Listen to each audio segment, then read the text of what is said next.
12 ज्योतिर्लिंग में बाबा केदारनाथ जी हैं, 11वां ज्योतिर्लिंग है। केदारनाथ उदकम पित्वा पुनर्जन्म न विद्यते। जो केदारनाथ का जो उदक है उसको खाली स्पर्श करने से, पीने से 7 जन्म का पाप निवारण होकर उनको मोक्ष प्राप्त होता है।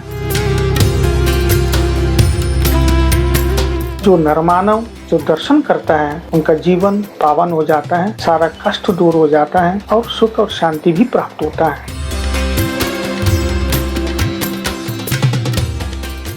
Namaste. We are very fortunate to have today with us Guruji Vagesh Lingaji from Kedarnath, one of the Pradhan Archaks, Pradhan Purohits of Kedarnath, and he is basically from Harihara. He has been for the last 25 years serving Kedareshwara at Kedar, and today at Daiva Bharati we are very fortunate that he is with us. Fortunately, he has come to Bangalore, and we have a great opportunity to meet him. Namaste, Guruji. Namaste, namaste, namaste. So we are very fortunate and feel blessed to have you with us today. Because of your blessings, we want to take many of our activities forward in the right direction. So your direction is very much required. So पहले प्रश्न है कि केदारनाथ केदार क्षेत्र जो है उसका महिमा के बारे में आप बता सकते हैं गुरुजी। आपका भी सबसे पहले कंग्रेचुलेशन। आपने दैव भारती एक उन्होंने आप जो एक कार्यक्रम आपने जो अद्भुत कार्यक्रम आपने रखा है, आपके लिए बहुत ढेर सारी शुभकामनाएं। भगवान भोलेनाथ केदारनाथ जी का आशीर्वाद सदा रहे। आपका भी और आगे का और बहुत धार्मिक कार्यक्रम होने के लिए भगवान का आशीर्वाद से आपका भी प्रार्थना करेंगे हम। ये तो बहुत बड़ी सौभाग्य की बात है, आप लोग इस फील्ड में आप लोग आके ये काम कर रहे हैं। ये तो पूर्व जन्म का सुकृत है, तभी ये काम करने के लिए भगवान भोलेनाथ आप लोगों को प्रेरणा दिया है। इसके लिए आप लोगों को बहुत ढेर सारे शुभकामनाएं। केदारनाथ बाबा तो एक अपने अद्भुत एक शक्ति है। केदारनाथ एक नाम ही ऐसी एक अद्भुत शक्ति उसमें है। 12 ज्योतिर्लिंग में बाबा केदारनाथ जी हैं, 11वां ज्योतिर्लिंग है, परम पवित्र ज्योतिर्लिंग है।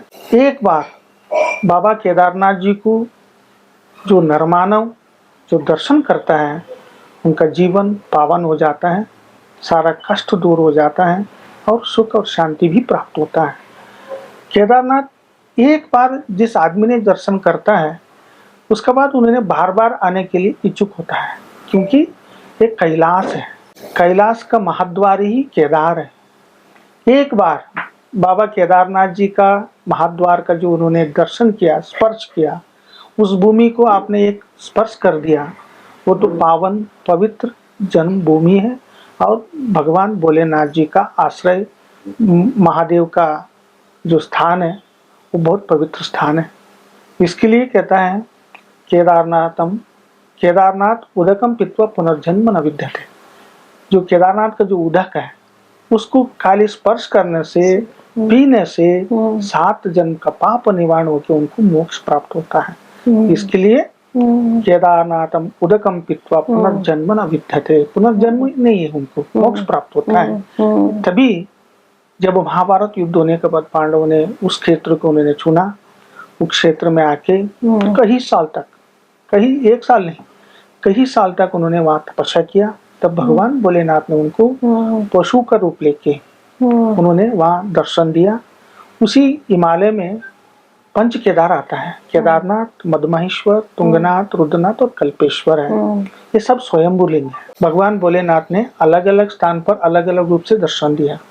केदारनाथ में पृष्ठभाग है, मध्य महेश्वर में नाभि और उदय, तुंगनाथ में बाहु है, रुद्रनाथ में मुख और नेत्र, कल्पनाथ में जटा। ऐसे अलग अलग स्थान पर अलग अलग रूप से दर्शन दिया। यही पंच केदार बना हुआ है।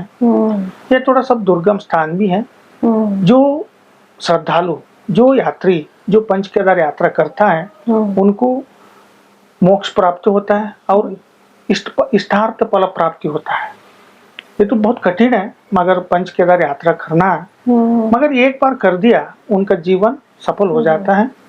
और जो यात्री, जो श्रद्धालु हिमालय में जाके जो पंच केदार यात्रा नहीं कर पाता है, ऊखीमठ ओमकारेश्वर मंदिर है, राजा महानदाता का तपस्थल है, और उषा और अनिरुद्ध का विवाह स्थल भी है। और जो दक्षिण भारत में वीरशैव लिंगायत का जो पंच पीठ है, पंच पीठ में भी एक पीठ है वैराग्य पीठ। उसी हिमालय में जो पंच पीठ में जो जगत गुरु रावल जी रहता है, उनकी मठ में रहता है। जब कपाट खुलते केदारनाथ जी का, रावल जी द्वारा जो जगत गुरु अमृता से ही वो दरवाजा खुलता है, तब दरवाजा बंद होता है। जब कपाट खुलते तो भगवान केदारनाथ जी का जो चल विग्रह उत्सव मूर्ति को ऊखीमठ से ही प्रस्थान होता है। ऊखीमठ से प्रस्थान होने से पूर्व ऊखीमठ में जो काल भैरव है, काल भैरव का पूजा करना जरूरी है। उसके बाद भगवान केदारनाथ जी का जो चल विग्रह उत्सव मूर्ति प्रस्थान होता है। 3 दिन लगातार पैदल यात्रा जाने के बाद वो भगवान केदारनाथ जी का श्रद्धालुओं के लिए कपाट खुलता है। कपाट खुलने के बाद भी वहाँ क्षेत्रपाल है केदारनाथ में, वो काल भैरव बोलते हैं। काल भैरवनाथ का पूजा होने के बाद ही भगवान भोलेनाथ जी का पूजा अर्चना और भोग प्रसाद का आरती संपन्न होता है। जब तक काल भैरवनाथ जी का पूजा नहीं होता है, तब तक भगवान का भी भोग लगाने का और आरती संपन्न करने का अवकाश में नहीं रहता है, क्योंकि वहाँ क्षेत्र का रक्षा करने वाले ही वो काल भैरवनाथ होता है। इसका बाद ही भगवान भोलेनाथ जी का पूजा प्रारंभ होता है। बहुत विशेष दिन है। और जब जो वहाँ का जो प्रधान पुजारी रहता है, जो प्रधान अर्चक रहता है, वो कर्नाटक का ही रहता है। जो कर्नाटक वीरशैव लिंगायत जो जंगम लोग वो होता मैं है। पूछने वाली थी, आप हरिहर में पैदा हुए और इधर से उधर तक कैसे आपका प्रयाण चला, कैसे हुआ, कैसा प्रेरित हुए आप इसके लिए? जो पहले से ही परंपरा है, ये 3,500 साल से ही परंपरा चले आ रहा है। जब प्रधान पुजारी हिमालय में जाता है, वो अपना पूरा घर मतलब मानसिक रूप से छोड़ के जाना पड़ता है। वो संसारी ही रहने के बाद भी 6 महीना उन्होंने संन्यास होकर रहना पड़ता है। मतलब संसार से कोई लेना देना कुछ नहीं रहता, क्योंकि वो एक बंधन होता है, एक बरणी होता है। 6 महीने तक उनको कोई वो सूतक भी नहीं लगता है। वो लगातार भगवान भोलेनाथ जी का सेवा में ही समर्पित होता है, जिस कारण कभी नीचे आने का संभव ही नहीं होता है। जब बार भगवान केदारनाथ जी का साथ डोली का साथ हिमालय में चले गया, कपाट बंद होने का बाद ही नीचे आना पड़ता है। उनके कोई रिश्तेदार, कोई संबंध, कोई मतलब नहीं रहता है, क्योंकि पहले से एक परंपरा है, वो बरणी में रहना पड़ता है। भगवान भोलेनाथ जी का एक ही आदमी जो मेन पुजारी होते हैं, एक ही आदमी 6 महीने तक सेवा करना पड़ती है, पहले से परंपरा है। ये 3,500 साल से परंपरा चली आ रहे हैं। वो परंपरा अभी तक निर्विघ्नतः चल रहा है। ये तो बहुत बड़ी अच्छी बात है। वो दक्षिण भारत का ही वीरशैव लिंगायत जंगम में ही लोग रहना पड़ता है। ये उसी आधारित उसी सौभाग्य में मेरे को भी एक सेवा करने का मोह प्राप्त हुआ है।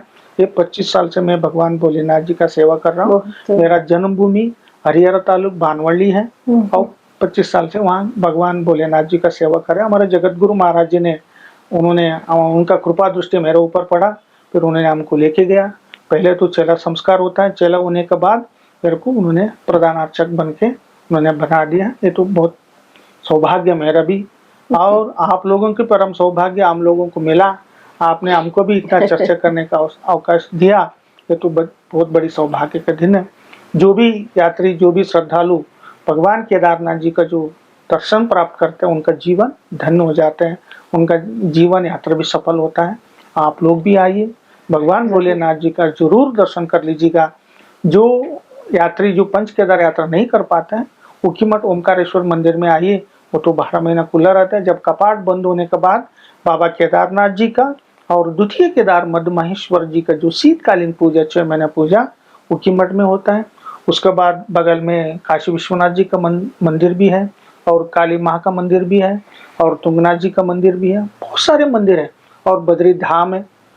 और जो भी हिमालय में आके आप कंकर भी, वो एक पत्थर भी आप स्पर्श करोगे, वही शंकर है। तो ये है। और यद्भावम तद्भवति, जिस भाव से आप लोग आते हैं उस भाव से भगवान भोलेनाथ आप लोगों को दर्शन देता है। इसके लिए आप लोग आइए जरूर, भगवान भोलेनाथ जी का आशीर्वाद लेके आप लोगों का भी जीवन जरूर कर लीजिएगा। धन्यवाद। नमस्ते। जय महादेव, हर हर महादेव। जय महादेव।